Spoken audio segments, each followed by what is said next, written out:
Hello everyone, আসসালামু আলাইকুম। Welcome to the basic accounting class. তোমাদের সবাইকে আবারও স্বাগতম আরো একটা বেসিক হিসাব বিজ্ঞান ক্লাসে। আশা করি তোমরা সবাই অনেক ভালো আছো। আজকে আমরা যে টপিকটি স্টাডি করব তা হলো অবচয় বা ডেপ্রিসিয়েশন। এটি হিসাব বিজ্ঞান প্রথম পত্রের অষ্টম অধ্যায় দৃশ্যমান সম্পদের হিসাব রক্ষণ এই অধ্যায়ের একটা টপিক, এবং এই পুরো অধ্যায় মূলত এই টপিকটা নিয়ে আলোচনা করা হয়। সো আজকে আমরা এই টপিকটা পিক করলাম কারণ এটি খুবই গুরুত্বপূর্ণ একটা চ্যাপ্টার। এখান থেকে প্রতি বছর প্রশ্ন আসা অবধারিত। আর যেহেতু তোমরা জানো আমরা কিন্তু আমাদের কোর্সগুলো এমন ডিজাইন করছি যাতে তোমার বোর্ড এক্সাম প্রিপারেশনের সাথে অ্যাডভান্স এডমিশন টেস্ট প্রিপারেশন হয়ে যেতে আমরা আমাদের ফ্রি ট্রায়াল ক্লাসেও এমন সব টপিকগুলো পিক করার চেষ্টা করছি যেগুলো থেকে এইচএসসি প্লাস এডমিশন টেস্টে প্রশ্ন আসা অনেকখানি অবধারিত, এবং যেই সব টপিক নিয়ে তোমার ফাউন্ডেশন শক্ত হওয়া অনেক জরুরি। সেই ধারাবাহিকতায় আজকে আমরা অবচয় বা ডেপ্রিসিয়েশন নিয়ে স্টাডি করব। ওকে, আশা করি তোমরা আমাদের যে বিগত ব্যাংক সমন্বয় বিবরণের বেসিক ক্লাস ছিল তা করছো। যদি কেউ এখন না করে থাকো তাহলে এখনই আমাদের ফেসবুক গ্রুপ বা পেজে চলে যাও, সেখানে তোমরা ক্লাসটা পেয়ে যাবা। অথবা আমাদেরকে ইনবক্স করলে আমরা আমাদের ইউটিউব চ্যানেল লিঙ্কও তোমাদেরকে দিয়ে দিব, সেখানেও তোমরা ওই ক্লাসটা পেয়ে যাবা। ঠিক আছে? আচ্ছা, সো তোমরা তো জানোই যে আমরা ফিনান্স এবং হিসাব বিজ্ঞান ক্র্যাশ কোর্স লঞ্চ করছি। এই কোর্সগুলো সম্পর্কে আমি বিগত ক্লাসেও বলছিলাম।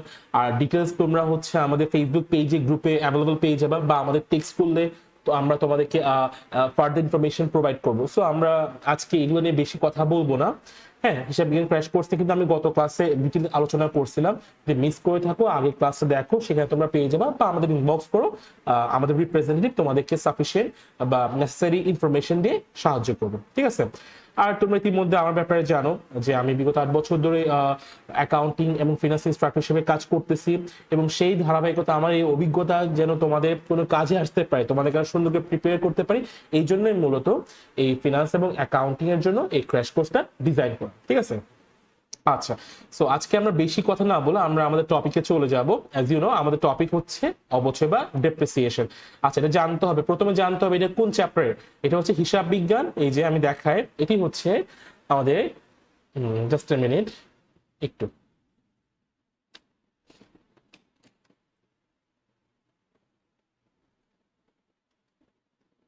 ওকে, আমাকে একটু সহায়তা করতে হবে, একটু সময় দিয়ে। Just a minute.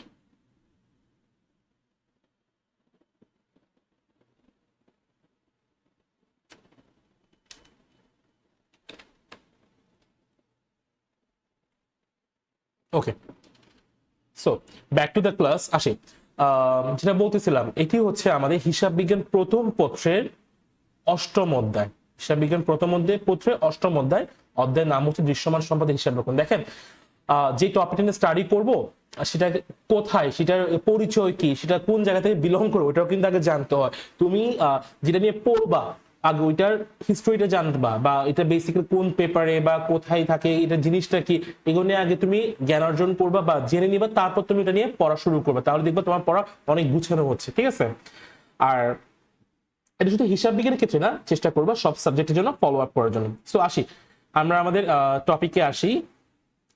তাই কেন বল, আচ্ছা এই কথাটা আমি কেন বললাম একটু, যে যেটা বললাম যে জানতে হবে কোন পেপার কোন চ্যাপ্টারের অংশ। অনেক সময় দেখি অনেকে অনেক কিছু পড়ে ফেলে, যখন জিজ্ঞেস কাছে বলো তো যে এটা কোন পেপারে বা কোন চ্যাপ্টারের টপিক, পারে না। সো তখন এটা লজ্জার বিষয়, এই জন্য জানতে হবে। আচ্ছা আসি। সো আজকে আমাদের আলোচনার বিষয় হচ্ছে অবচয় বা ডেপ্রিসিয়েশন। দেখো, জিনিসটার আগে অর্থ বুঝায়। ডেপ্রিসিয়েশন ওয়ার্ডটা আসছে ল্যাটিন ডিপ্রেটিয়াম থেকে। প্রত্যেকে আসছে ল্যাটিন ডিপ্রেটিয়াম, এটা একটা ল্যাটিন ওয়ার্ড। ঠিক আছে? এই ডিপ্রেটিয়ামকে ভাঙলে আমরা পাই ডি প্লাস প্রেটিয়াম। ওকে, দুটো ওয়ার্ড ডি প্লাস প্রেটিয়াম। এখানে ডি বলতে বোঝাচ্ছে হ্রাস পাওয়া। কি পাওয়া? হ্রাস পাওয়া মানে কমে যাওয়া।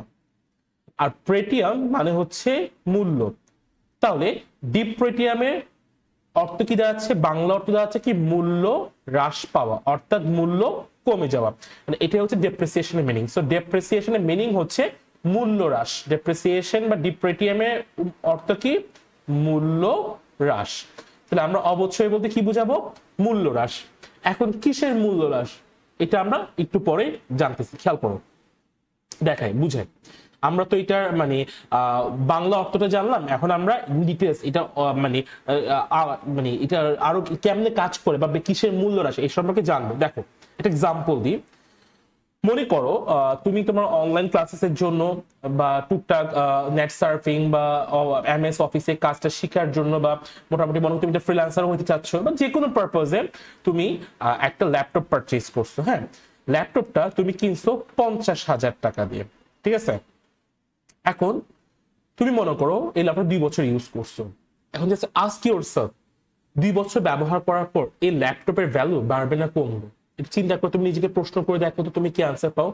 তোমার আনসার আসবে এটার মূল্য কমবে। বিকজ আমরা জানি আমরা যখন কোনো কিছু ব্যবহার করতে থাকি এটা পুরান হয়ে যায়, এটার ইউটিলিটি বা উপকারিতা কমে যায়, উপযোগ কমে যায়, যার কারণে কি ভ্যালু কিন্তু কমতে থাকে। লাইক হচ্ছে আমাদের মোবাইল, আমরা যখন ব্র্যান্ড নিউ একটা মোবাইল নিয়ে যখন কিছু মাস বা 1-1.5 বছর ইউজ করি তখন কি ওই মোবাইলের দাম কি আগের মতো থাকে? এটার মূল্য কমে যায় না? সেম ভাবে হচ্ছে মোবাইল বলি, ল্যাপটপ বলি বা যে কোনো ধরনের স্থায়ী সম্পদ বলি, এখানে ওয়ার্ডটা বুঝতে হবে। মোবাইল, ল্যাপটপ বা এরকম যে কোনো ধরনের স্থায়ী সম্পদ, অর্থাৎ যেটার স্থায়িত্ব 1 বছরের বেশি, যে সম্পদের স্থায়িত্ব 1 বছরের বেশি, এগুলো যখন আমরা ব্যবহার করতে থাকবো সময়ের সাথে সাথে এগুলোর মূল্য কিন্তু কমে যায়, তাই না? আমি কি ভুল কিছু বললাম? তুমি তো জানো এগুলো মূল্য কমে যায়। সো সেইভাবে তুমি যে ল্যাপটপটা 50,000 টাকা দিয়ে কিনছিলা, 2 বছর ইউজ করার পর এটা কিন্তু মূল্য কমে যাবে। 2 বছর ইউজ করার পর দেখতেছো এটার মূল্য দাঁড়াইলো 30,000 টাকা। অর্থাৎ 2 বছরে মূল্য হ্রাস পাইছে কয় টাকা? এই যে 2 বছরে এই ল্যাপটপের মূল্য হ্রাস পাইছে কত? 20,000 টাকা। এই যে 2 বছরে এই ল্যাপটপটার মূল্য 20,000 টাকা হ্রাস পাইছে, এটারই বলা হয় অবচয়। কথাটা বুঝছো? একটু আগে যে বললাম অবচয় মানে কি? মূল্য হ্রাস পাওয়া। সো কেমন মূল্য হ্রাস পাওয়া? আমি যখন ল্যাপটপ, মোবাইল বা যে কোনো ধরনের স্থায়ী সম্পদ ব্যবহার করতে থাকবো, ব্যবহারের ফলে এটার যে মূল্যটা হ্রাস পাবে ওইটারে বলা হয় অবচয়। কথাটা বুঝতে পারছি? তাহলে এখানে 2 বছর পর 2 বছরে কি পরিমাণ ভ্যালু কমছে? 20,000 টাকার ভ্যালু কমছে। এই 20,000 টাকাটাকে বলবো এই ল্যাপটপের অবচয়। তাহলে স্যার আমরা অবচয় ডেফিনেশন কি শিখলাম? যে স্থায়ী সম্পদের ব্যবহারের কারণে, এই যে স্থায়ী সম্পদের ব্যবহারের কারণে মূল্য হ্রাস, ঠিক আছে। আচ্ছা, আর মূল্যটা কেন হ্রাস পাই? ডিউ টু দা ইউজ, মানে ব্যবহার কারণে। তুমি ফাদার একটা নতুন মোবাইল, তুমি ল্যাপটপ তুমি বক্সে ওপেনই করো নাই, এটা কি ব্যবহার হয়েছে? তো মূল্য হ্রাস পাবে না। সো স্থায়ী সম্পদ যখন ব্যবহার করবো এর ফলে যে এটার মূল্যটা বা ভ্যালুটা কমে যাবে, এটারে বলা হয় অবচয়। আশা করি তোমরা এই জিনিসটা বুঝতে পারছো যে ফিউচারে কে কখনো তোমাকে জিজ্ঞেস করে আচ্ছা অবচয় বা ডেপ্রিসিয়েশন জিনিসটা কি, আই হোপ তুমি একদম সুন্দর করে বুঝাই বলতে পারবে, ঠিক আছে। সো এখান থেকে আমরা যা যা শিখলাম একটু খেয়াল করি। যে প্রথমত শিখলাম যে অবচয় কি? অবচয় হলো স্থায়ী সম্পদের ব্যবহারজনিত মূল্য হ্রাস। আমরা যে ব্যবহারের কারণে মূল্য হ্রাস পাবো ওইটারে বলবো অবচয়। বাট এখানে খেয়াল করতে হবে কোন ধরনের সম্পদ, এটা অবশ্যই স্থায়ী সম্পদ হইতে হবে, এটা মনে রাখতে হবে যে চলতি সম্পদ বা যেই সকল বিষয়ের স্থায়িত্ব 1 বছরের কম ওইসব বিষয়ের উপর ডেপ্রিসিয়েশন বা অবচয় গণনা করা হয় না। অবচয় গণনা করা হয় যেসবের স্থায়িত্ব 1 বছরের অধিক, মানে স্থায়ী প্রকৃতির সম্পদের উপর। তাহলে অবচয় কি? অবচয় হলো স্থায়ী সম্পদের ব্যবহারজনিত মূল্য হ্রাস। এরপর এটার সাথে লিঙ্ক আপ করা আরেকটা গুরুত্বপূর্ণ এমসিকিউ বা বেসিক টপিক হলো যে অবচয় ধার্য করে কোন ধরনের সম্পদের উপর? স্থায়ী প্রকৃতির সম্পদের উপর। চলতি সম্পদের উপর অবচয় ধার্য করা হয় না। এই দুটোই কিন্তু এমসিকিউজ এর জন্য খুবই ইম্পর্টেন্ট। এইচএসসি তে যেমন অনেক দফা আসছে, তুমি যখন প্রিভিয়াস কোয়েশ্চেন দেখবে তখন দেখবা একই সাথে ইউনিভার্সিটি কিন্তু অনেকবার আসছে, ইউনিভার্সিটি এডমিশন টেস্টেও অনেকবার আসছে, ঠিক আছে। আচ্ছা, এরপর যে মাঝে একটা লাইন আছে অবচয় স্থায়ী সম্পদের ক্রয় মূল্যের বন্টন, এটা আমরা এখন বুঝাবো না, এটা আমরা আরো কিছুক্ষণ পরে গিয়ে তোমাদেরকে বুঝাবো, দিস ওয়ান, ঠিক আছে। আচ্ছা, এবার খেয়াল করো, এখন আসি অবচয়। অবচয় এক ধরনের ব্যয় হিসাব। আমরা জানি এই যে ল্যাপটপ, তোমার যে ল্যাপটপের মূল্য ভ্যালু কমে গেল, এটা তোমার জন্য এক ধরনের লস না? আর আমরা যে কোনো লসকে কিন্তু আমরা এক্সপেন্স বা ব্যয় হিসাবেই ধরি। সো অবচয় হচ্ছে এক ধরনের ব্যয় হিসাব। এটাও কিন্তু খুবই ইম্পর্টেন্ট একটা এমসিকিউ যে অবচয় কোন ধরনের হিসাব? অবচয় এক ধরনের ব্যয় হিসাব, যেহেতু এটা আমার এক প্রকার লস, আমার অ্যাসেটের ভ্যালু কমে যাচ্ছে, এটা আমাদের লস। সো এটাকে আমরা ধরবো এক্সপেন্স বা ব্যয় হিসেবে, ঠিক আছে। আচ্ছা, আর আমরা জানি প্রতিটা লেনদেন বা লেনদেনের জাবেদা হয়। সো অবচয় যেহেতু একটা লেনদেন এবং একটা ব্যয় হিসাব, এটারও কিন্তু জাবেদা হবে। সো অবচয় জাবেদা হচ্ছে অবচয় হিসাব ডেবিট পুঞ্জীবিত অবচয় হিসাব ক্রেডিট, অবচয় হিসাব ডেবিট, পুঞ্জীবিত অবচয় হিসাব ক্রেডিট। ঠিক আছে, সো এটা হচ্ছে অবচয় বা ব্যয়, অবচয়ের ব্যয় সমন্বয় করার জাবেদা। এখানে পুঞ্জীবিত অবচয় কি জিনিস এটা আমরা একটু পরে বুঝাচ্ছি, বাট আপাতত মনে রাখো, এটা আমরা ডিটেলস পরে বুঝাবো। আপাতত মনে রাখো পুঞ্জীবিত অবচয় একটা বিপরীত সম্পদ হিসাব। তোমরা যারা হিসাব বিজ্ঞানের ফার্স্ট চ্যাপ্টারটা পড়ছো, যে হিসাব বিজ্ঞানের মৌলিক ধারণা, ওইখানে তোমরা সম্পদ বিপরীত সমীকরণে জানো।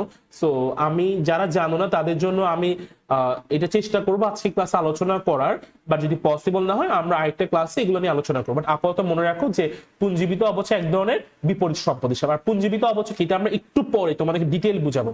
তাহলে স্যার এখান থেকে আমরা 3টা এমসিকিউ শিখলাম যে অবচয় কি, অবচয় হলো স্থায়ী সম্পদের ব্যবহারজনিত মূল্য হ্রাস। তারপর শিখলাম অবচয় কোন ধরনের সম্পদের উপর ধরা হয়, অবচয় ধার্য করা হয় স্থায়ী প্রকৃতির সম্পদের উপর। আর অবচয় কোন ধরনের হিসাব, অবচয় এক ধরনের ব্যয় হিসাব। আর অবচয় সমন্বয় করা জাবেদা কি, বা অবচয়কে লিপিবদ্ধ করা জাবেদা কি, জাবেদা হলো অবচয় হিসাব ডেবিট, পুঞ্জীবিত অবচয় হিসাব ক্রেডিট।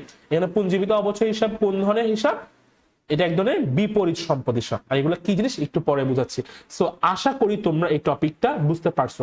তো ফিউচার যে কি কোনো তোমাকে জিজ্ঞেস করে যে আচ্ছা অবচয় কি, বা অবচয় কোন ধরনের হিসাব, বা অবচয় কোন ধরনের সম্পদের উপর ধরা হয়, এই বিষয়গুলো তোমরা আটকাবে না, খুব কনফিডেন্টলি আনসার করতে পারবা তোমার বোর্ড এক্সামেও এবং তোমার রিয়েল লাইফেও। আর আজকে যেটা কাজ করবা, তোমার বাসায় যে মনে করো যে অনেক ধরনের স্থায়ী সম্পদ, লাইক তোমার টিভি বলো, তোমার ফার্নিচার বলো, এগুলো কিন্তু তোমার জন্য স্থায়ী সম্পদ, রাইট? ব্যবসায়ী তো ব্যবসায়ের মতো তোমার বাসায় এগুলো কিন্তু তোমার জন্য স্থায়ী সম্পদ, তাই তো? সো এইগুলো তুমি চেষ্টা করো অবচয় বের করা। লাইক মনে করো তোমার আম্মু বা তোমার আব্বু নতুন একটা সোফা সেট কয়েক বছর আগে কিনছে, তুমি আজকে ওদেরকে জিজ্ঞেস করবা যে এই সোফা সেটটা কত টাকা কিনা হয়েছিল, তারপর তুমি একটা এস্টিমেট করে নেবে যে এই সোফা সেট কত বছর টিকতে পারে, তাহলে প্রতি বছরই ব্যবহার হবে কি পরিমাণ মূল্য কমতেছে, তাহলে অবচয় কেমন হতে পারে। তোমরা একটু প্র্যাকটিক্যাল লাইফে এটা ট্রাই করার চেষ্টা করবা। যাই হোক, আমরা এবার ফার্দার আসি। আচ্ছা, একটু আমরা একটা কথা বললাম যে অবচয় ধার্য করা হয় কোন ধরনের সম্পদের উপর, স্থায়ী প্রকৃতির সম্পদের উপর, তাই না? এখন আসি ভূমি নিয়ে কথা বলি। আমরা জানি ভূমি বা ল্যান্ড এটাও কিন্তু এক ধরনের স্থায়ী প্রকৃতির সম্পদ, তাই না? তাহলে তোমার কিন্তু মাথায় আসতে পারে তাহলে নিশ্চয়ই ভূমিরও কি হবে, সরি জাস্ট আ মিনিট, একটু সরি, আমার আসলে অ্যাপটা ক্র্যাশ করার কারণে এটা মিনিমাইজ হয়ে গেছিল। জাস্ট আ মিনিট, আমাকে একটু সময় দিবা। ওকে, সো যেখানে ছিলাম যে ভূমি, আমরা জানি যে ভূমি বা ল্যান্ড এটাও কিন্তু একটা স্থায়ী প্রকৃতির সম্পদ। ল্যান্ড তো আর 1 বছরের মধ্যে শেষ হয়ে যায় না, বা 1 বছরের জন্য তো আর ভূমি হয় না, ভূমি তো সারা জীবন ধরে থেকে যায়, তাই না? সৃষ্টির শুরু থেকে যে ভূমি ছিল সেটা এখনো আছে। তাহলে তোমার মাথায় আসতে পারে নিশ্চয়ই ভূমিরও কি হয়, ভূমিরও অবচয় হয়। মানে ভূমি বা ল্যান্ড আমরা যখন ব্যবহার করে থাকবো এটারও কি মূল্য কমে যায়, মানে ডেপ্রিসিয়েশন হয়, তাই না? কিন্তু আসলে না, সব ধরনের স্থায়ী প্রকৃতির সম্পদের অবচয় হলেও ভূমির অবচয় হয় না। মনে রাখতে হবে, যেখানে লেখা আছে ভূমির অবচয় হয় না, ভূমির কি হয়, উপচয় হয়। এটা কি জিনিস এটা বুঝাচ্ছি, দেখো মনে করো এটা একটা ল্যান্ড, এই যে এটা একটা ল্যান্ড, একটা জমি যার উপর কিছু গাছপালা অনেক কিছু আছে। খেয়াল করো, এটা কি তুমি রিসেন্টলি যে বানাইছো, সম্ভব না। এই জিনিসটা কখনো মানুষের পক্ষে বানানো সম্ভব না। এই যে ভূমি যেটার উপর এই গাছপালা গুলো আছে, বা যেই ভূমির উপর আমি তুমি আমরা সবাই দাঁড়াইছি, এটা সৃষ্টির শুরু থেকে ছিল, সৃষ্টিকর্তা বানাইছে। এবং এটা কিন্তু ছোট হয়ে যাবে না, বড় হয়ে যাবে না নিজে নিজে, বা আপনা আপনি গায়েব হয়ে যাবে, সৃষ্টির শেষ পর্যন্ত, কিয়ামত পর্যন্ত থাকবে। তাহলে এই জিনিসটা কি কখনো নষ্ট হয়? এই জিনিসটা কি কখনো মানে ক্ষয় হয়ে যাওয়ার মতো, বা জিনিসটা কখনো বিলুপ্ত হয়ে যাওয়ার মতো না। তো যে জিনিসটা কখনো নষ্টই হবে না, ওইটার তুমি অবচয় ধরবা কেমনে? একটু হচ্ছে ল্যাপটপের কথা বলছি, ল্যাপটপটা ব্যবহার করতে করতে একটা সময় নষ্ট হয়ে যাবে, তাই আমরা ধরতেছি না ভ্যালু কমে যাচ্ছে। ভূমি তো কখনো নষ্ট হবে না, যে ভূমির উপর আমরা দাঁড়ায় আছি শত শত বছর পরে এই ভূমিটাই থাকবে। তাহলে যে জিনিসটা নষ্ট হবে না, ওটা তুমি মূল্য কেমনে কমাবা? সম্ভব তো না। এখন তোমাকে প্রশ্ন করতে পারো, না হয়তো হইতে পারে যে ভূমিকম্প হইলো, বা কোনো প্রাকৃতিক দুর্যোগ হইলো, নদী ভাঙ্গন হলো। ভাই এগুলো হইতেছে exception, exception is not an example. এইসব দুর্যোগকে আমরা আলাদা করে দেখবো, এগুলাকে আমরা এক্সাম্পল হিসেবে নিব না।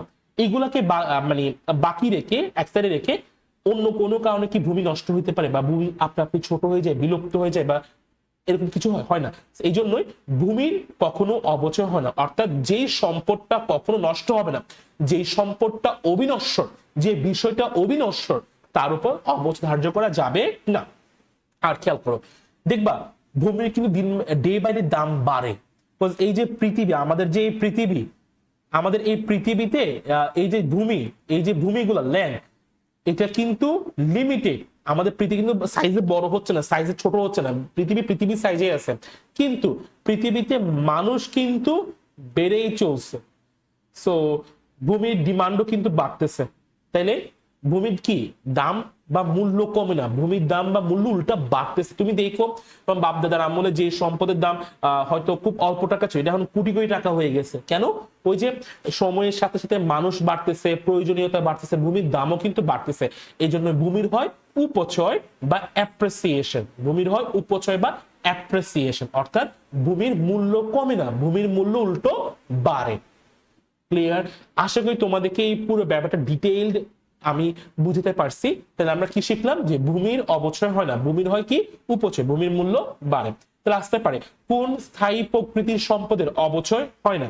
আমাদের আনসার হবে কি ভূমি বা ল্যান্ড। ক্লিয়ার? আশা করি স্যার তোমরা সবাই এটা বুঝতে পারছো। আচ্ছা, কিন্তু নিচে আরেকটা কথা লেখা আছে যে ভূমির উন্নয়নের অবচয় হয়।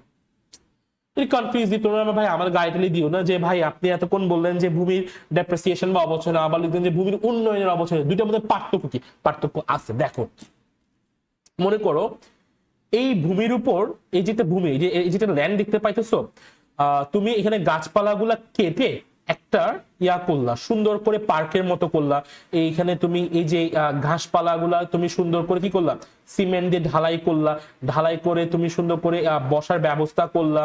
তারপর আশেপাশে মনে করো সুন্দর করে সুন্দর সুন্দর ইট বসাইলা, বা কিছু জায়গায় টাইলস দিয়ে তুমি সুন্দর করে আরো ডেকোরেশন করলা, বা মানে তুমি এই ল্যান্ডটাকে উন্নয়ন করলা, সুন্দর করে আশপাশে তুমি ফ্যান্স দিলা, মানে তারপর এখানে মনে করো খেলার জন্য তুমি পিচ করলা, মানে এই ভূমিটা তুমি কি করলা, বিভিন্ন ধরনের উন্নয়ন করলা। কিন্তু কথা হইতেছে এই যে উন্নয়ন করলা, তুমি যে এই উন্নয়ন করলা, এই উন্নয়ন কি আজীবন থাকবে? না রে ভাই, এই উন্নয়ন কিন্তু আজীবন থাকবে না। এই উন্নয়ন যেহেতু মানুষের দ্বারা তৈরি বা মানুষের দ্বারা করা, এটার কিন্তু একটা মেয়াদকাল থাকবে। এই যে তুমি ঢালাই করছো, এই ঢালাই তো সারা জীবন শত শত বছর থেকে যাবে না, এই ঢালাইটা এক সময় নষ্ট হয়ে যাবে, ভেঙে যাবে। ঠিক আছে? সো ভূমির অবচয় না হলেও ভূমির যে আমরা উন্নয়ন করি বা ডেভেলপমেন্ট করি, এর কিন্তু অবচয় হয়। ক্লিয়ার? তাহলে সেখানে তিনটা এমসিকিউ শিখলাম যে ভূমির কি হয় না, অবচয় হয় না, ভূমির কি হয়, উপচয় হয়। বাট ভূমির উন্নয়নের কি হয়? ভূমির উন্নয়নের অবশ্যই অবচয়, কজ এই উন্নয়ন বা ডেভেলপমেন্টের একটা কি থাকে, মেয়াদকাল বা আয়ুষ্কাল থাকে, একটা সময় পর এটা নষ্ট হয়ে যায়। ক্লিয়ার? তাহলে আরো একটা এমসিকিউ আসতে পারে যে কোন ধরনের স্থায়ী প্রকৃতির সম্পদের অবচয় হয়? আনসার হবে ভূমি। আমি কিন্তু অলরেডি তোমাদেরকে মানে এই কিছুর জন্য প্রিপেয়ার করে দিচ্ছি, এই যে বেসিক জিনিসগুলো। তোমরা যদি কেউ এই চ্যাপ্টারটা আগে পড়ে থাকো, জাস্ট আস্ক ইউরসেলফ যে কতজন আসলে এগুলো জানতাম। আমি অনেস্টলি বলি অনেকেই জানে, বিকজ তোমরা শুরু থেকে ম্যাথের পিছে দৌড়াইছো, অনেস্টলি বলতেছি। সো এই বেসিক গুলা শক্ত কিন্তু অনেক জরুরি, নয়তো তুমি আটকাই যাবা। আচ্ছা আসি, তাহলে আমরা ভূমি নিয়ে কথা বললাম, এতক্ষণ আমরা অফ ডেপ্রিসিয়েশন কি জানলাম, তারপর এটাও জানলাম যে স্থায়ী প্রকৃতির সম্পদের উপর ডেপ্রিসিয়েশন হয়, বাট ভূমি জিনিসটা কিভাবে কাজ করে বা ভূমির উপর অবচয় হয় না উপচয় হয়, এই ব্যাপারগুলো ক্লিয়ার করে জানলাম। এখন আমরা এই পুরো চ্যাপ্টারটা আরো সুন্দর করে আয়ত্ত করতে পারার জন্য, এবং আমরা যখন আমাদের ম্যাথ ক্লাসে যাব তখন যেন খুব সহজে ম্যাথগুলো আয়ত্ত করতে পারি, এর জন্য আমরা কিছু টার্ম বা ওয়ার্ডের সাথে পরিচিত হয়ে নিব। এগুলো হচ্ছে এই 6টা। আমরা এখন ধাপে ধাপে এই 6টা ওয়ার্ডের সাথে পরিচিত হয়ে নিব বা 6টা টার্মের সাথে পরিচিত হয়ে নিব, যাতে আমরা যখন আমাদের ক্লাসেসে যাব তখন যেন সুন্দর করে আমরা ইজিলি ম্যাথগুলা গেট করতে পারি এবং ম্যাথগুলা পড়তে পারি। ঠিক আছে? যাই হোক আসি। আচ্ছা আচ্ছা আসো, খেয়াল করো। সো আমাদের 6টা টপিকের মধ্যে বা টার্মের মধ্যে প্রথমটা হচ্ছে ক্রয় মূল্য বা অর্জন মূল্য। এখন আমরা এটা নিয়ে মূলত স্টাডি করবো। দেখো খেয়াল করো, নিচেটা দেখার দরকার, আমরা উপরটা দেখি। স্যার আমার একটা কথা বলো, ক্রয় মূল্য কি? সবাই জানি ক্রয় মূল্য মানে হচ্ছে যেই দামে আমি কোনো কিছু কিনি, যেই দামে আমরা কোনো পণ্য কিনি বা কোনো কিছু কিনি বা ব্যবহারে কোনো কিছু কিনি বা কোনো সম্পদ, ক্রয় মূল্য, তাই না? You are absolutely right.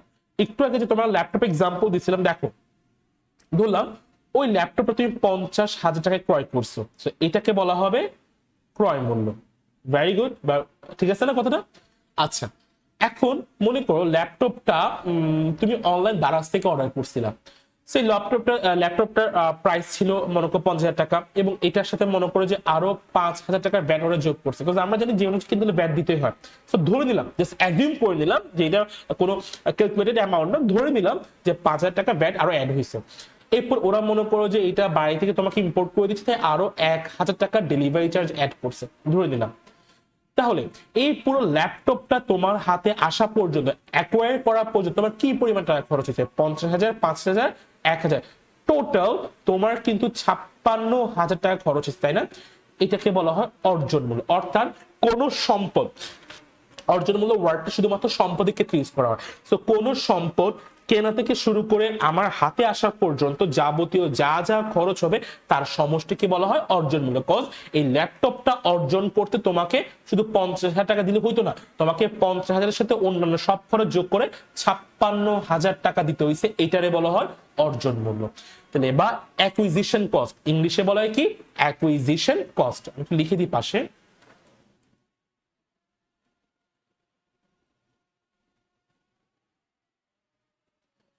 English word গুলো না আস্তে আস্তে শিখে ফেলা দরকার। তুমি যখন বিবিএ তে যাবা 1-1.5 বছর পরে বা 2 বছর পরে, তখন তুমি বাংলায় পড়বে না, ইংলিশেই পড়বা। ইংলিশ ওয়ার্ড গুলো জানার দরকার। তো আশা করি অর্জন মূল্য বা অ্যাকুইজিশন কস্ট জিনিসটা কি বুঝতে পারছো। আর এখানে একটা ট্রিক্স বলে দিই, তুমি যখন একবার তোমার অর্জন মূল্যটা বের করে ফেলবা, এই যে তুমি যখন তোমার অর্জন মূল্যটা একবার বের করে ফেলবা, তখন থেকে এই অর্জন মূল্যটাকেই তুমি তোমার ক্রয় মূল্য হিসেবে কাউন্ট করবা।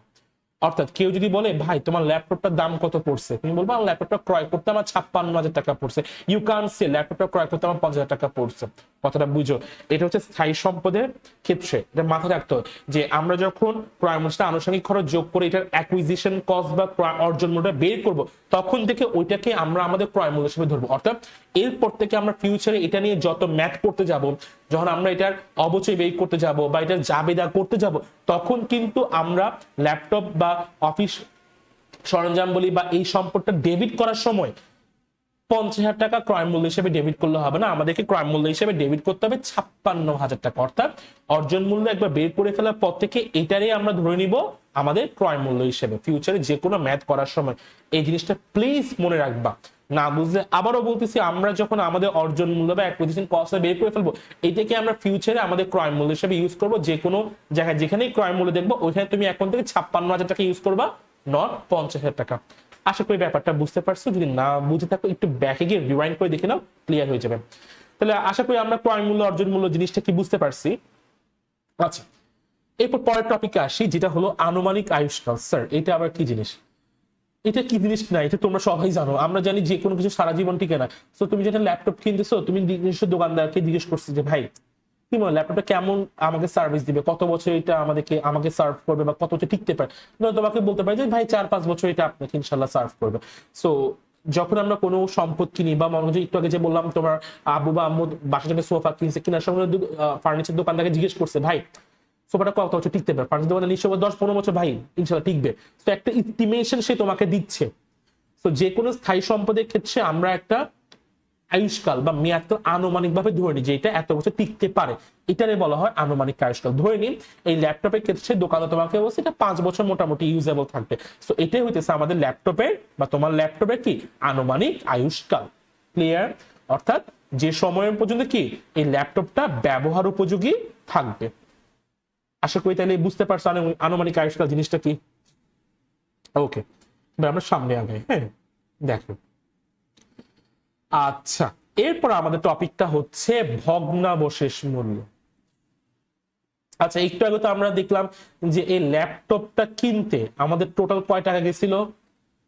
56,000। ভাই ল্যাপটপটা ক্রয় মূল্য 50,000 ছিল বলে 50,000 বলতে পারবো না, এটার সাথে আনুষঙ্গিক সবগুলা খরচ যোগ করে, এই যে এই ল্যাপটপটার সাথে আনুষঙ্গিক সবগুলা খরচ যোগ করে আমরা অর্জন মূল্য কত বের করছিলাম? 56,000 না? সো এটাই হইতেছে আমার ক্রয় মূল্য। এখন থেকে এটাই হইতেছে কি আমার ক্রয় মূল্য। তাইলে তোমার এই ল্যাপটপ ক্রয় করতে আমাদের খরচ হয়েছে কত? 56,000 টাকা। হ্যাঁ, আর একটু আগে যে দেখলাম এই ল্যাপটপটা আমরা ধরে নিয়েছিলাম যে আনুমানিক কয় বছর টিকবে? 5 বছর। হ্যাঁ, আচ্ছা তাইলে এই ল্যাপটপটা যেহেতু 5 বছর টিকবে, অর্থাৎ এটার আনুমানিক আয়ুষ্কাল হইতেছে 5 বছর, তাহলে আমাদের কমন সেন্স বলে কি 5 বছর পেটে তেমন কোনো ভ্যালু থাকবে না। যেহেতু একটা জিনিস বললাম যে 5 বছর টিকবে, তুমি এটা 5 বছর ইউজ করে ফেলাইছো, তো তোমার মাথায় কাজ করবে কি 5 বছর পেটে কোনো ভ্যালু থাকবে, জাস্ট কজ এটার আয়ুষ্কালই ছিল 5 বছর। কিন্তু তুমি দেখতেছো 5 বছর পরেও, বা তুমি অ্যাজিউম করতেছো 5 বছর পরেও এটা ভাঙ্গারের দোকানে বা সেকেন্ড হিসাবে বা যে কোনো ভাবে বিক্রয় সেকেন্ড ল্যাপটপ হিসেবে বা যে কোনো ভাবে কোনো একটা পুরান দোকানে গিয়ে তুমি এটা 16,000 টাকায় বিক্রয় করতে পারবা। মেয়াদকাল শেষ হয়ে যাওয়ার পরেও তুমি একটা অনুমান করে নিচ্ছ যে তুমি এটা 16,000 টাকায় বিক্রি করতে পারবা। এই 16,000 টাকাকে বলা হয় ভগ্নাবশেষ মূল্য। অর্থাৎ মেয়াদকাল শেষ হয়ে যাওয়ার পরেও যদি আমাদের সম্পদের কোনো মূল্য অবশিষ্ট থাকে তারই বলা হয় ভগ্নাবশেষ মূল্য, বা ইংলিশে বলা হয় স্ক্র্যাপ ভ্যালু বা সালভেজ ভ্যালু। কি বলা হয় বললাম? স্ক্র্যাপ ভ্যালু বা salvage value. Sorry for my handwriting, হয়তো তোমরা অনেকে না বুঝতে পারো, ব্রিলিয়েন্ট মানুষদের একটু নাকি হ্যান্ড রাইটিং খারাপ হয়, এত ভালো হয় না। যাই হোক, জোকস অ্যাপার্ট, না হ্যান্ড রাইটিং অবশ্যই সুন্দর করার চেষ্টা করা দরকার। আমি তাড়াহুড়ার মধ্যে হয়তো একটু স্লিপ হয়ে যাচ্ছে, আশা করি তোমরা বুঝতেছো। সো ভগ্নাবশেষ মূল্য ইংলিশ হচ্ছে কি স্ক্র্যাপ ভ্যালু বা সালভেজ ভ্যালু। আর এটা ডেফিনেশনটা কি, আমরা যখন দেখবো যে আমাদের কোনো সম্পদের আয়ুষ্কাল বা মেয়াদকাল শেষ হয়ে যাওয়ার পরেও এটা বাজারে সেকেন্ড হিসেবে বা যে কোনো ভাবে সেল করা সম্ভব, মানে এটার কোনো না কোনো মূল্য বা ভ্যালু অবশ্যই থেকে যাচ্ছে, এটারে বলবো কি ভগ্নাবশেষ মূল্য। ক্লিয়ার? যদি না বুঝে থাকো আমি আরেকবার রিপিট করতেছি। ল্যাপটপটা আমরা কিনছিলাম 56,000 টাকায়, ধরে নিয়েছি ল্যাপটপটা আয়ুষ্কাল 5 বছর, অর্থাৎ 5 বছর টিকবে, বাট দেখছি 5 বছর শেষ হয়ে যাওয়ার পরেও 16,000 টাকা এটা সেকেন্ড হিসেবে সেল করা সম্ভব, অর্থাৎ মেয়াদকাল শেষ হয়ে যাওয়ার পরেও 16,000 টাকার মূল্য এটার মধ্যে অবশিষ্ট থাকবে। সো এই 16,000 টাকাকেই বলা হবে ভগ্নাবশেষ মূল্য বা মেয়াদ শেষে অবশিষ্ট মূল্য। তাহলে স্যার ভগ্নাবশেষ মূল্য কি? ভগ্নাবশেষ মূল্য হলো সম্পদের মেয়াদ শেষ হয়ে যাওয়ার পরেও যে মূল্যটা অবশিষ্ট থাকে। ইংলিশে বলা হয় স্ক্র্যাপ ভ্যালু বা সালভেজ ভ্যালু। আশা করি তোমরা সবাই বুঝতে পারছো। আর আমি এটাও আশা করি যে তোমরা অলরেডি খাতার মধ্যে এই এতক্ষণ যা যা পড়া তুলে ফেলছো, জাস্ট 5টা সেকেন্ড সময় নাও এবং একবার রিভিশন করে ফেলো। তাহলে আমরা এই 6টা টপিকের মধ্যে আমরা অলরেডি 3টে শিখে ফেললাম। দেখো কি কি শিখলাম। দেখো আমরা অলরেডি শিখলাম যে ক্রয় মূল্য বা অর্জন মূল্য কি জিনিস, আনুমানিক আয়ুষ্কাল কি জিনিস, ভগ্নাবশেষ মূল্য কি জিনিস। এখন আমরা ফার্দার আগাবো। সরি, আমার আসলে গত 2 দিন ধরে অনেক ঠান্ডা সর্দি, এই কারণে হয়তো আমার গলাটা একটু অস্পষ্ট শোনাতে পারে, extremely sorry for that. Weather change হওয়াতে এত বাজে অবস্থা হয়ে গেছে, তোমরা সবাই চেষ্টা করবো সাবধানে থাকেন। ওকে, 5 সেকেন্ড হয়ে গেছে, আমি তোমাদের সময় দিয়েছিলাম ওগুলো রিভিউ করার জন্য। যাই হোক, এবার আসি আমরা আমাদের পরের টপিকে, অবচয়যোগ্য মূল্য। জিনিসটা কি? এই অবচয়যোগ্য মূল্য জিনিসটা তোমাদেরকে বুঝানোর আগে আমি তোমাদেরকে 2টা ওয়ার্ড বলি বা লিখি। ক্রয়যোগ্য, আচ্ছা আমার সফটওয়্যারটা অনেক গ্লিচ দিচ্ছে, বা পরিধানযোগ্য। তো ওয়ার্ড এটা ক্রয়যোগ্য, পরিধানযোগ্য। Sir what do you mean by ক্রয়যোগ্য? অর্থাৎ যেটা ক্রয় করার মতো, যেটা ক্রয় করা পসিবল, ওটা তো আমরা বলি ক্রয়যোগ্য। যেটা ক্রয়যোগ্য। পরিধানযোগ্য, যেটা আমরা পরিধান করা মানে নিজে গায়ে পরার মতো, এটাকে আমরা বলি কি পরিধানযোগ্য। তাহলে স্যার অবচয়যোগ্য মূল্য কি? অবচয়যোগ্য মূল্য বলতে বোঝায় যেই অ্যামাউন্টের উপর অবচয় ধার্য করা যাবে। সহজ বাংলায় এই যেখানে লেখা আছে যে মূল্যের উপর অবচয় ধার্য করা হয় বা যে অ্যামাউন্টের উপর অবচয় ধার্য করা যাবে। ক্রয়যোগ্য মানে যেটা ক্রয় করার মতো, পরিধানযোগ্য মানে যেটা পড়তে গায়ে পরার মতো। সেম ভাবে অবচয়যোগ্য মূল্য মানে হচ্ছে যে অ্যামাউন্ট বা মূল্যের উপর অবচয় ধার্য করা হয়। আর তাইলে আমরা এই মূল্যটা কেন বের করবো? দেখো এই মূল্যটা বের করা একদম ইজি, জাস্ট ক্রয় মূল্য থেকে ভগ্নাবশেষ মূল্যটা বাদ দিব। একটু আগে যে আমরা ল্যাপটপ কিনছিলাম তোমার জন্য দারাজ থেকে, এই দেখো এই ল্যাপটপের ক্রয় মূল্য কত ছিল? 56,000। এখানে 56,000, ভগ্নাবশেষ মূল্য কত ছিল? 16,000। সো আমরা যখন এই 56,000 ক্রয় মূল্য থেকে ভগ্নাবশেষ মূল্য 16,000 বাদ দিব, আমাদের মূল্য কত আসে? 40,000 টাকা না? এটারে বলা হয় অবচয়যোগ্য মূল্য। অর্থাৎ এই অ্যামাউন্টের উপর কি ধরা যাবে?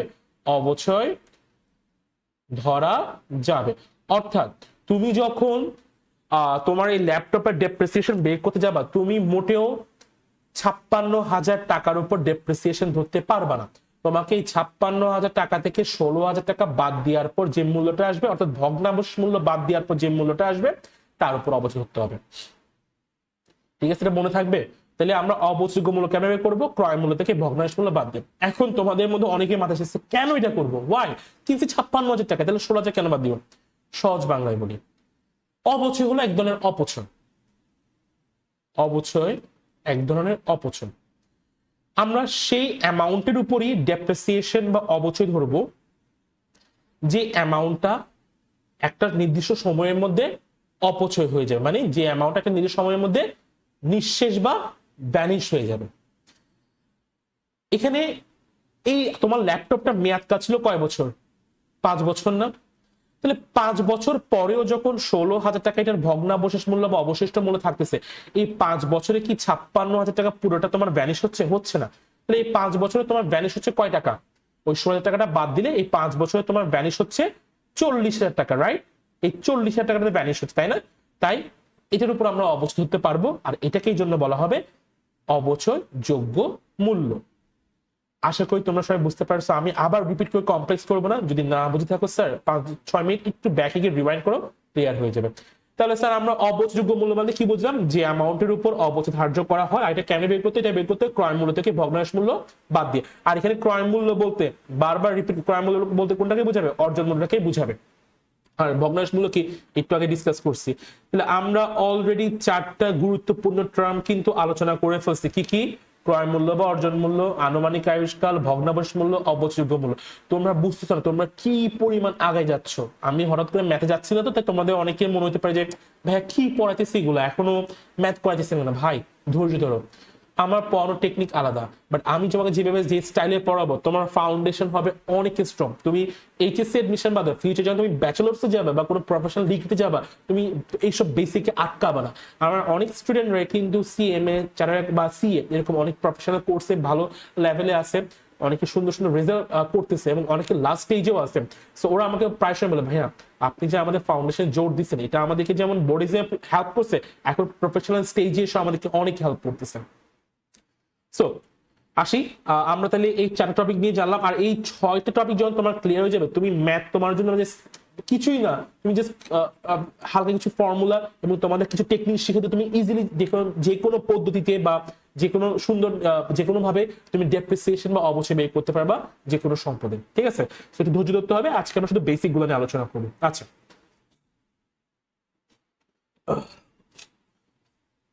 তাহলে আসো, আমাদের পরের টপিক হচ্ছে অবচয় সঞ্চিতি বা পুঞ্জীবিত অবচয়। মনে আছে আমরা একদম প্রথম স্লাইডে যখন অবচয় বা ব্যয় হিসেবে একটা জাবেদা করছিলাম, অবচয় হিসাব ডেবিট, পুঞ্জীবিত অবচয় হিসাব ক্রেডিট, ওইখানে বলছিলাম যে পুঞ্জীবিত অবচয় এক ধরনের কি বিপরীত সম্পদ হিসাব, এবং বলছিলাম যে এটা নিয়ে আমরা একটু পরে ডিটেলস আলোচনা করব। তো এখন আমাদের সেই টপিকটা আসছে, পুঞ্জীবিত অবচয় কি। তোমার ল্যাপটপ নিয়ে কথা বলি। দেখো তোমার ল্যাপটপটা কিনছিলে কয় টাকা দিয়ে? 56,000 টাকা দিয়ে, তাই না? এরপর ল্যাপটপটা আয়ুষ্য কয় বছর ছিল? 5 বছর। আর ভগ্নাবশেষ মূল্য মানে 5 বছর শেষেও তুমি ধরে নিছো যে এটা কয় টাকায় সেকেন্ড হিসেবে সেল করা সম্ভব, মানে কয় টাকা এটার মূল্য অবশ্যই থাকতে পারে? 16,000। মানে ক্রয় মূল্য ছিল 56,000 আর ভগ্নাবশেষ মূল্য ছিল কত? 16,000, তাই না? তাহলে তোমার অবচয়যোগ্য মূল্য একটু আগে আমরা বের করছিলাম কয় টাকা? 40,000 টাকা। অর্থাৎ তুমি এখানে তোমার ল্যাপটপের অবচয় ধরার সময় কয় টাকার উপর ধরবা? এই 40,000 টাকার উপর ধরবা, যেটাকে আমরা অবচয়যোগ্য মূল্য বলতেছি। এখন ভাই তোমার ল্যাপটপটা তুমি ধরেছো 5 বছর টিকবা, 5 বছর টিকবে, তো তুমি যে যখন ডেপ্রিসিয়েশন কাউন্ট করবা পরবর্তী 5 বছরের জন্য তো কাউন্ট করবা, তাই না? তাই তো। এখন মনে করো 40,000 টাকা তুমি 5 বছরে কি অল্প অল্প করে কি করবা? রিডিউস করবা। অর্থাৎ এই 40,000 টাকা মূল্যটাকে তুমি আগামী 5 বছরে, প্রথম বছর, দ্বিতীয় বছর, তৃতীয় বছর, চতুর্থ বছর, পঞ্চম বছর, আগামী 5 বছর এটার মেয়াদকাল পর্যন্ত এটাকে প্রতি বছর কি অল্প অল্প করে কমাবা। সো সেই বিবেচনায় 40,000কে যখন তুমি 5 ভাগে ভাগ করবা, প্রতি বছর কত করে তুমি ধরে নিচ্ছ, কত করে কমবে? 8,000। জাস্ট এটা common sense, just ask yourself যে 40,000 টাকার আমি আগামী 5 বছর কি করব? ডেপ্রিসিয়েশন দেবো। অর্থাৎ এই আমি ধরে নিচ্ছি যে এই 40,000 টাকা আগামী 5 বছরে প্রতি বছর অল্প অল্প করে কমবে। তো 40,000 টাকা 5 বছরে কমার জন্য প্রতি বছর কত করে কমবে? এই 40,000কে 5 দিয়ে ভাগ করে দাও, কত হয়? 8,000 করে। মানে প্রথম বছর ব্যবহারের পর 8,000 টাকার মূল্য কমবে, দ্বিতীয় বছর ব্যবহারের পর আরো 8,000 টাকার মূল্য কমবে, তৃতীয় বছর ব্যবহারের পর আরো 8,000 টাকার মূল্য কমবে, চতুর্থ বছর পরেও 8,000 টাকার মূল্য কমবে, এবং শেষ বছর ব্যবহার পরেও কি 8,000 টাকার মূল্য কমবে। অর্থাৎ পুরো 5 বছরে কি এই 40,000 টাকা পুরোটা কি হয়ে যাবে? এই 5 বছরে 40,000 টাকা পুরোটা কি হয়ে যাবে? ভ্যানিশ হয়ে যাবে, তাই তো? অর্থাৎ পুরোটা কি হয়ে যাবে? একদম কি এই পুরো অ্যামাউন্টটাই কি রিডিউস হয়ে যায়, এই পুরো অ্যামাউন্টটাই ভ্যানিশ হয়ে যাবে। আর এই জন্য এটাকে আমরা কি বলবো? অবচযোগ্য মূল্য বলবো। আর এই যে প্রতি বছর 8,000 করে করে কমতেছে, এই 8,000 টাকাকে বলবো বার্ষিক অবচয়, অর্থাৎ প্রতি বছরের অবচয়। ঠিক আছে? বার্ষিক অবচয় বা প্রতি বছরের অবচয়।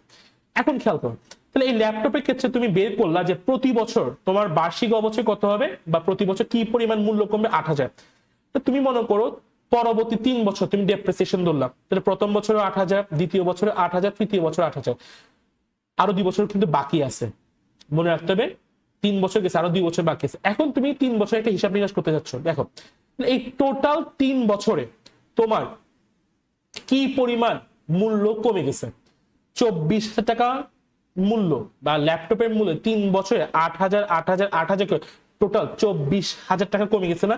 এটাকে বলা হয় অবচয় সঞ্চিতি বা পুঞ্জীবিত অবচয়। অর্থাৎ পুঞ্জীবিত অবচয় মানে হচ্ছে তোমার প্রতি বছরের অবচয়ের সমষ্টি। অর্থাৎ তুমি যত বছর ধরে ব্যবহার করছো, এখানে তুমি কয় বছর ধরে ব্যবহার করলাম?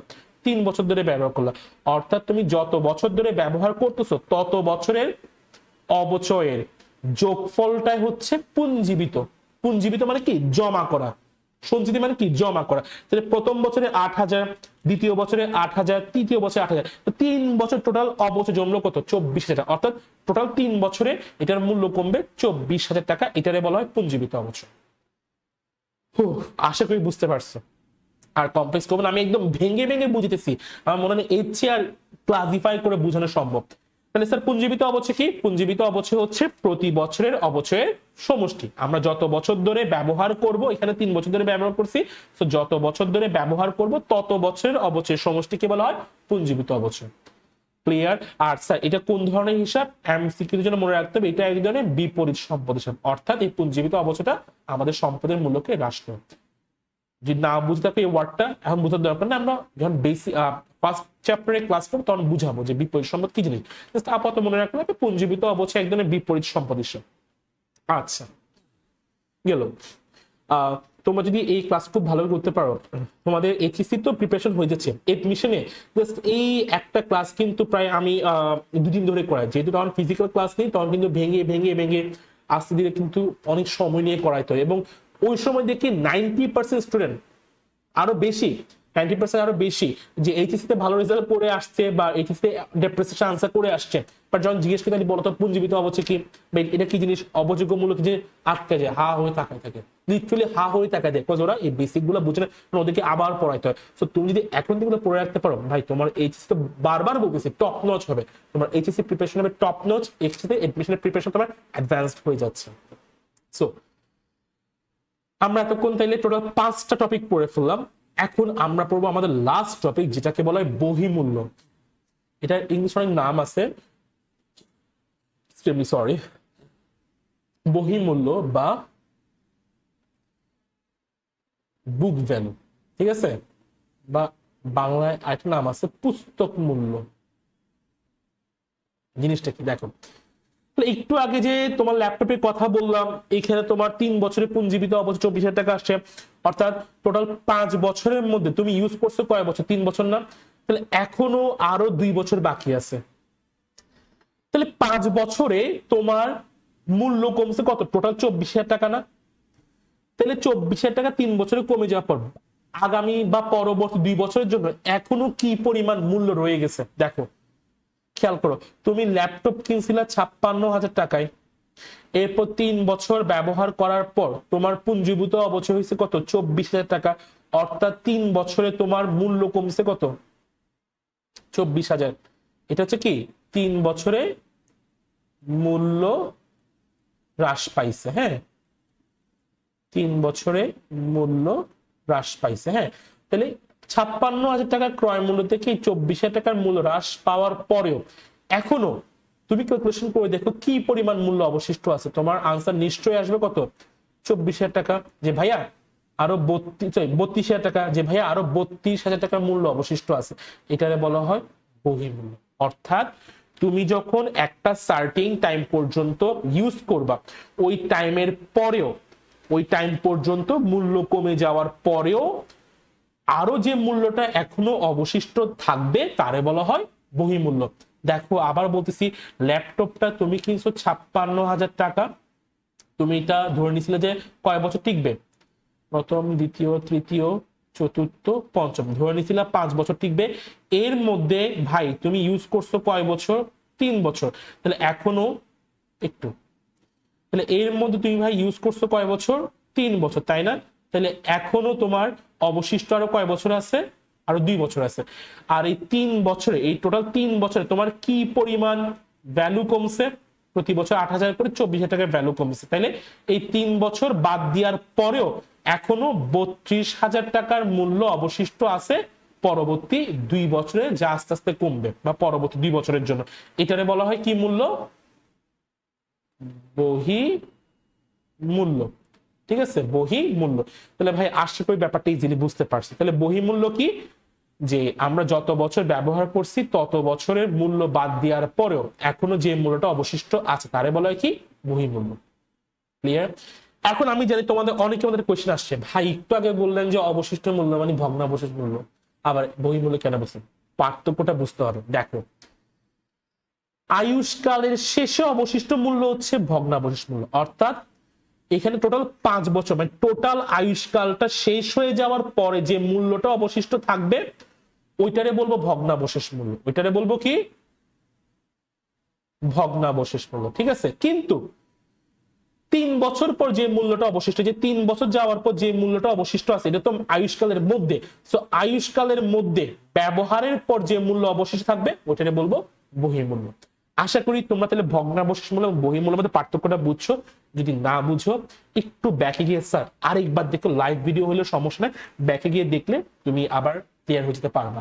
আমি আর এটাকে কমপ্লেক্স না করি। ঠিক আছে, সো কংগ্রেচুলেশন, তোমরা অলরেডি 6টা গুরুত্বপূর্ণ টার্ম শিখে গেছো যা তোমাদেরকে ফিউচারে অনেক কাজ দিবে। আমরা যখন মেইন ক্লাসে যাবো তখন তুমি বুঝবা যেটা তোমাকে কি পরিমাণ সার্ভ করতেছে এই ব্যাপারগুলো, নলেজ।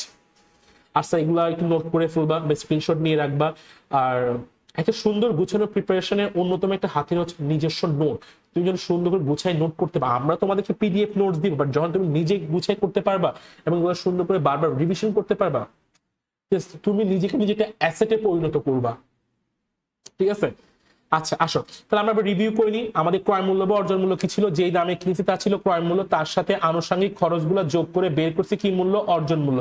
আর একবার অর্জন মূল্য বের করে ফেলার পর এই অর্জন মূল্যটাকে আমরা ধরবো ক্রয় মূল্য হিসেবে। ক্লিয়ার? আনুমানিক আয়ুষ্কাল কি?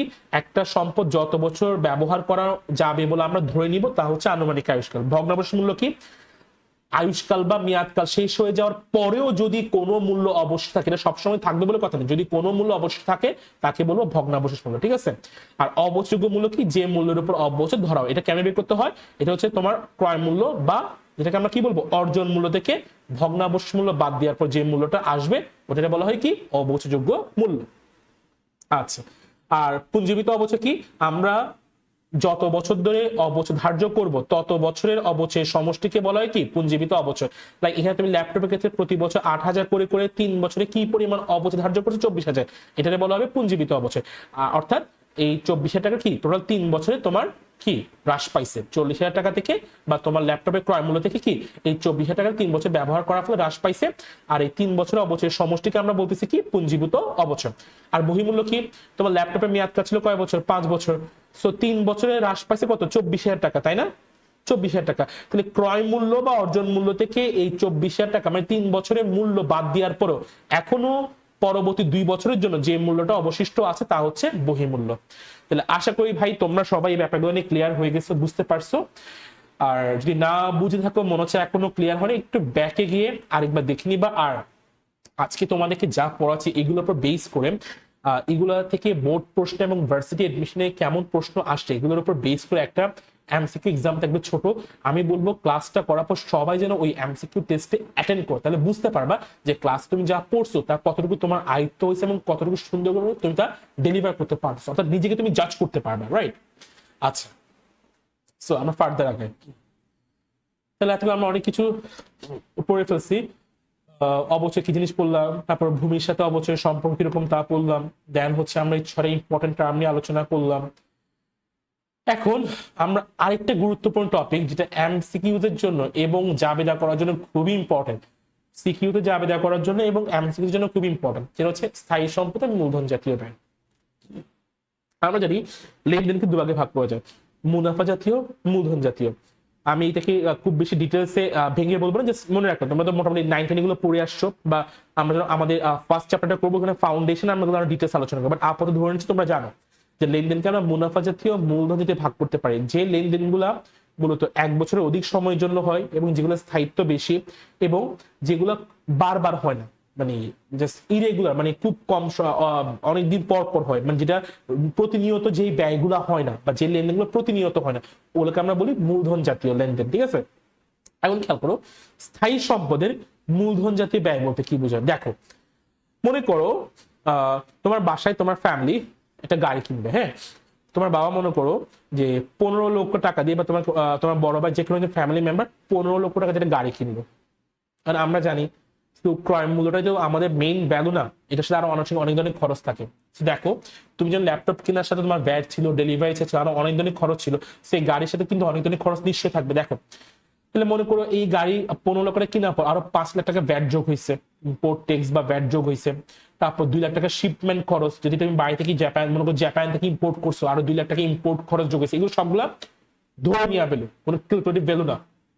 এবং এরপর বাংলাদেশের রাস্তা চালানোর জন্য তোমাকে আরো 1 লাখ টাকা রেজিস্ট্রেশন খরচ করতে হয়েছে, বা তোমার ভাই বা তোমার আব্বু বা তোমার ফ্যামিলি মেম্বারকে আরো খরচ করতে হয়েছে। তাহলে দেখো এই 15 লাখ টাকার গাড়ির সাথে আনুষ্ঠানিক কিন্তু আরো অনেক ধরনের খরচ হচ্ছে না, 5 লাখ, 6 লাখ, 7 লাখ, 8 লাখ, আরো কিন্তু 8 লাখ টাকা এক্সট্রা খরচ হচ্ছে। এই খরচগুলোকে বলা হয় মূলধন জাতীয় ব্যয়। অর্থাৎ একটা স্থায়ী সম্পদ অ্যাকোয়ার করতে, আমাদের কাছে আনতে আনুষঙ্গিক আরো যা যা খরচ হয় এগুলাকে আমরা ধরে নিব মূলধন জাতীয় ব্যয় হিসাবে। লাইক ল্যাপটপ কিনতে যে তোমাকে আরো ভ্যাট দিতে হয়েছিল, ডেলিভারি শিপমেন্ট চার্জ বা ডেলিভারি চার্জ দিতে হয়েছিল, ওগুলোকে আমরা ধরে নিব কি মূলধন জাতীয় ব্যয় হিসেবে। আর খেয়াল করতে হবে এই মূলধন জাতীয় ব্যয়গুলোকে খরচ হিসেবে দেখালে হবে না, এগুলোকে সম্পদ হিসেবে ডেবিট করতে হবে। অর্থাৎ যখন তুমি এই গাড়ির জন্য জাবেদা করবে তখন তোমাকে লিখতে হবে কি যানবাহন বা মোটর গাড়ি, যানবাহন না তো মোটর গাড়ি হিসাব। আমরা জাবেদা করব কিভাবে, মোটর গাড়ি। হ্যাঁ প্যান্টটা স্লিপ করছে, আমি সুন্দর করে জাস্ট আ মিনিট, একটু আমাকে সময় দেবো, সরি। আমরা কিভাবে লিখবো দেখো, আমরা লিখবো মোটর গাড়ি হিসাব ডেবিট কয় লক্ষ টাকা, 15 লক্ষ লিখলে হবে না, 15 লক্ষ, 5 লক্ষ, 20 লক্ষ, 22 লক্ষ, 23 লক্ষ। অর্থাৎ আমাকে লিখতে হবে মোটর গাড়ি হিসাব ডেবিট 23 লক্ষ টাকা। এই যে আমাকে লিখতে হবে 23 লক্ষ টাকা। অর্থাৎ আমরা কি করলাম এখানে মূলধন জাতীয় ব্যয়গুলোকে কি করলাম সম্পদ হিসেবে দেখালাম। মোটর গাড়ি হিসেবে দেখানো কি, মোটর এক ধরনের সম্পদ না? তাহলে আমরা 15 লাখ টাকার সাথে সাথে অন্যান্য ব্যয়গুলোকেও কি সম্পদ হিসেবে দেখাইছি। সো এটা যে মূলধন জাতীয় ব্যয়সমূহ সম্পদ হিসেবে ডেবিট করতে হবে। আমরা কিন্তু এখানে ভ্যাট হিসাব ডেবিট, তারপর শিপমেন্ট কস্ট বা ডেলিভারি খরচ ডেবিট, রেজিস্ট্রেশন খরচ ডেবিট করি নেন। আবার চলে গেছে একটু, হ্যাঁ আচ্ছা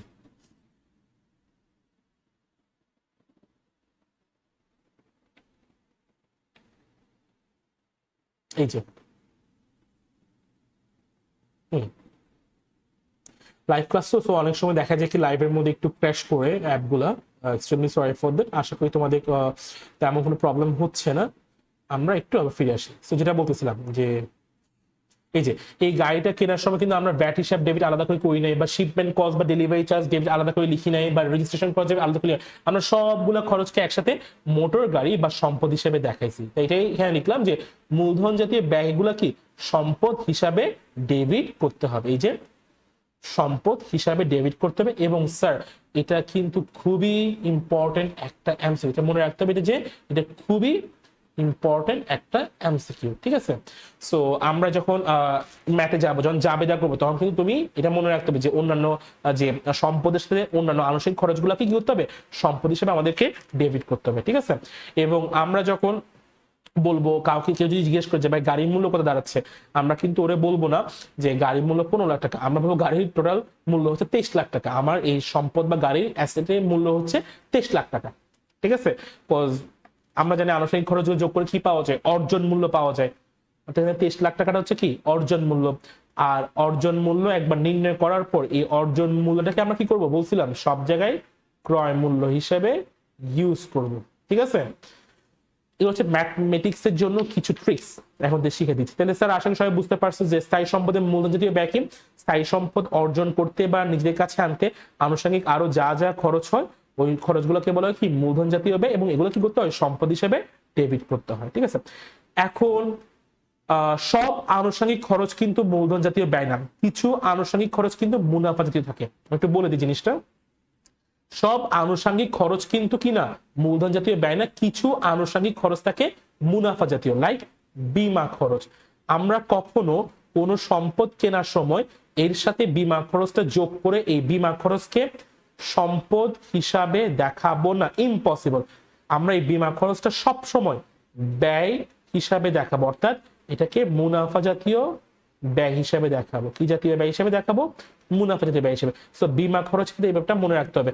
আমরা মনে করি তোমাদেরকে অনেকগুলো অ্যামাউন্ট দিয়ে আছে, যে গাড়ি 15 লাখ টাকা, ভ্যাট 5 লাখ টাকা, শিপমেন্ট 2 লাখ, রেজিস্ট্রেশন 1 লাখ, সাথে এগুলো বীমা খরচ 50,000 টাকা। তুমি তাড়াহুড়ার মধ্যে বীমা খরচটা যোগ করে দিও না। সব আনুষঙ্গিক খরচ কিন্তু মূলধন জাতীয় না, কিছু কিছু আনুষঙ্গিক খরচ কিন্তু কি মুনাফা জাতীয়, এগুলো কিন্তু সম্পদ হিসেবে দেখানো যাবে না। সো এইগুলো ডিটেলস হচ্ছে আমরা আরো ফার্দার ক্লাসে আস্তে ধীরে তোমাদেরকে শিখাবো। আপাতত এটুকু মনে রেখো যে মূলধন জাতীয় ব্যয়গুলা সম্পদ হিসেবে ডেবিট করতে হয়। ক্লিয়ার? ওকে, তাহলে স্যার আমরা অনেক কিছু কিন্তু অলরেডি স্টাডি করে ফেলছি। যদি একটু দেখি আমাদের লাইভ ক্লাসটা কতক্ষণ হচ্ছে।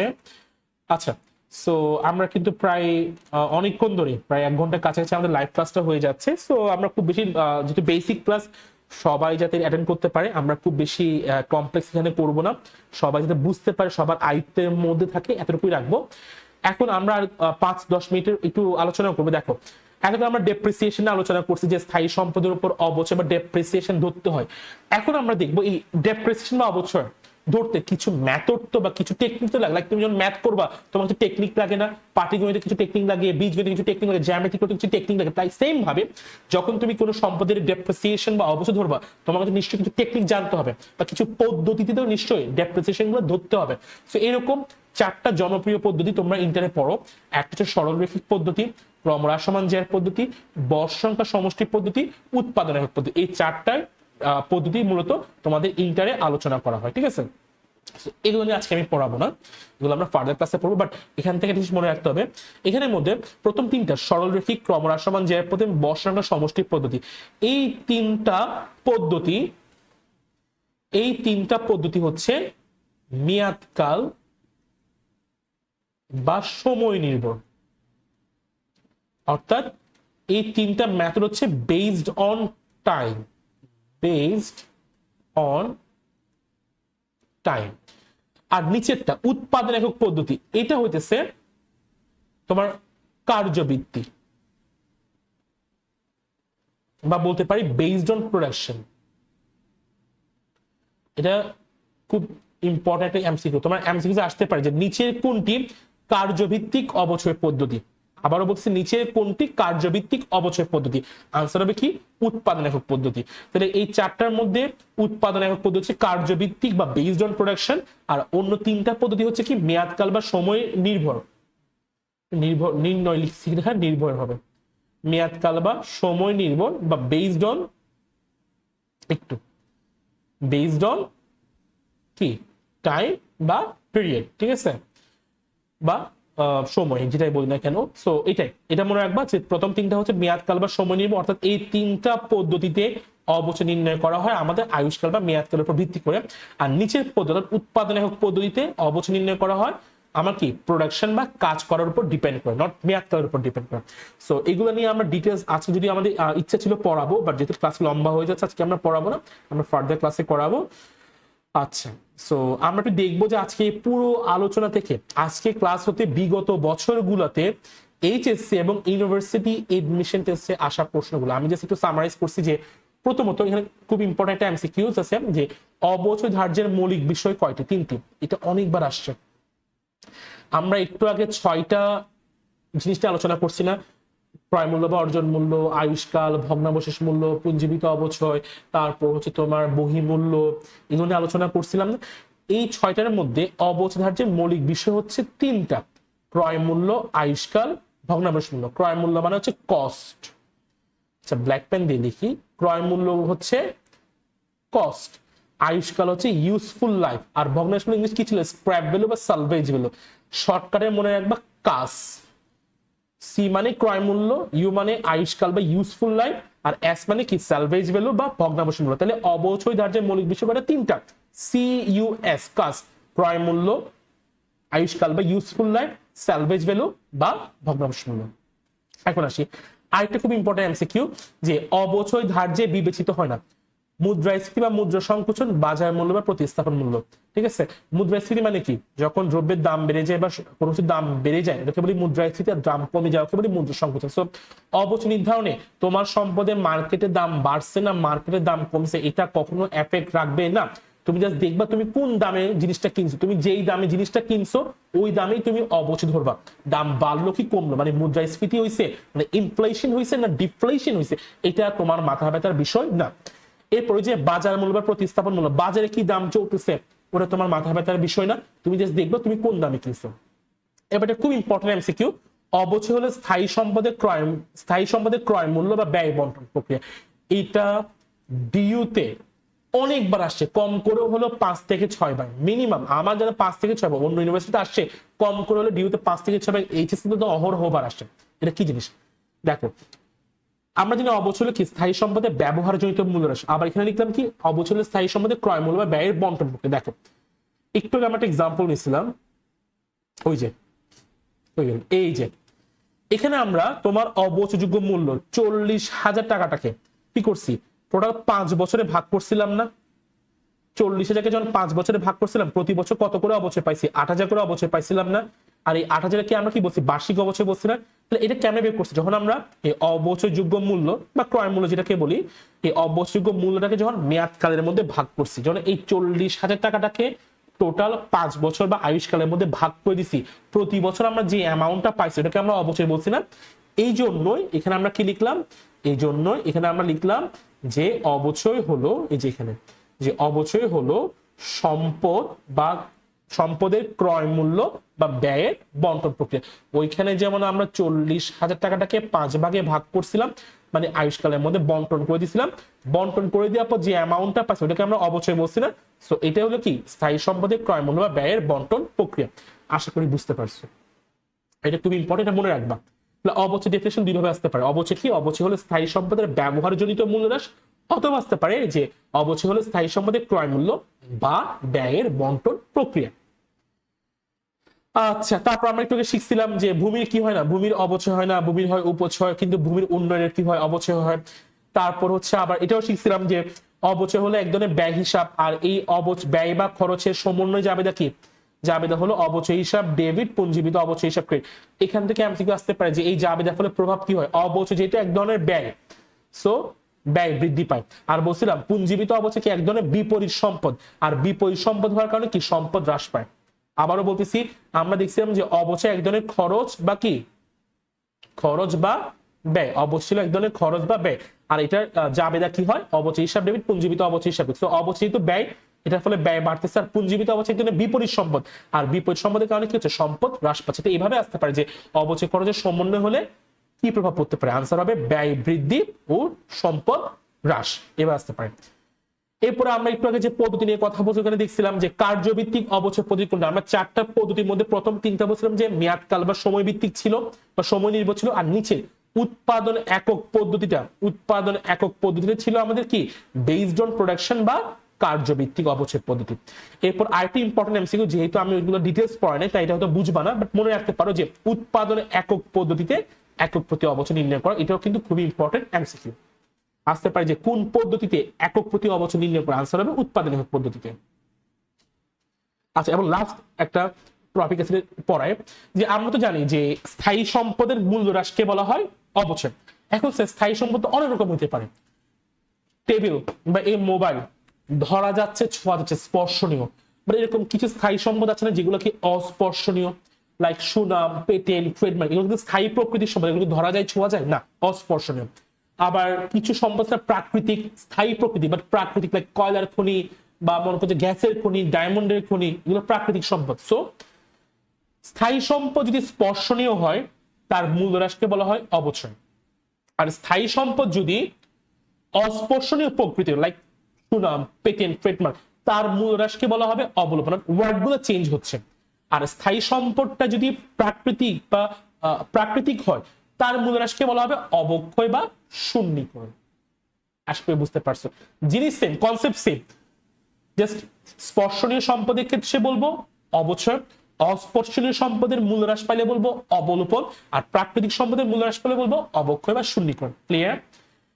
সো আজকে আমরা লং একটা ক্লাস করলাম, একটা বেসিক ক্লাস করলাম। ভাই বারবার করে বলছি যদি তুমি না বুঝে থাকো তাহলে বলবো ফার্স্ট থেকে আবার দেখো, স্পেসিফিক যে টপিকটা বুঝে নেই আরেকবার দেখো। অনেক জটিল, যে তোমরা মাত্র এখন অ্যাকাউন্ট, অনেকে হয়তো মাত্র ফার্স্ট ইয়ার পরীক্ষা এখন দেওয়াও নাই, অনেক বছর ফার্স্ট ইয়ার পরীক্ষা হয়ও নাই, অনেকের চাপে আগে পড়াও নাই, তাই একটু নতুন লাগতে পারে, একটু কঠিন লাগতে পারে, আরেকবার দেখো ক্লিয়ার হয়ে যাবে। যেহেতু রেকর্ড করা থাকবে বারবার দেখো, সমস্যা কোথায়, যদি শিখতে সমস্যা নেই, তাই না? তো ভালো করে দেখো, আসলে ক্লিয়ার হয়ে যাবে। আর যদি আজকে ক্লাসটা ভালো করে বুঝতে পারো তাহলে তুমি বুঝবে তুমি অনেকখানি আগে গেছো, বিকজ তোমাকে কিন্তু আমি অনেকগুলো এমসিকিউজ এইচএসসি লেভেল এবং এডমিশনের জন্য প্রিপেয়ার করে দিছি, এবং তোমাকে প্রুফ সহ দেখালাম যে কোনটা, ইভেন এটাও বলছি কোন এমসিকিউ কোন বছর বা কোন ইউনিভার্সিটি কতবার আসছে, এটাও তোমাকে দেখানোর চেষ্টা করছি। সো আজকের জন্য এতটুকুই। তোমাদের সবার জন্য অনেক অনেক শুভকামনা। তোমরা নিশ্চয়ই আমাদের ক্র্যাশ কোর্সের ব্যাপারে জানো। সো আমাদের ক্লাস কিন্তু ভ্যারি সুন শুরু হচ্ছে। তোমরা যারা এখন ডিসিশন নিতে পারো না, খুব তাড়াতাড়ি ডিসিশন নিয়ে ক্র্যাশ কোর্সে জয়েন হয়ে নাও।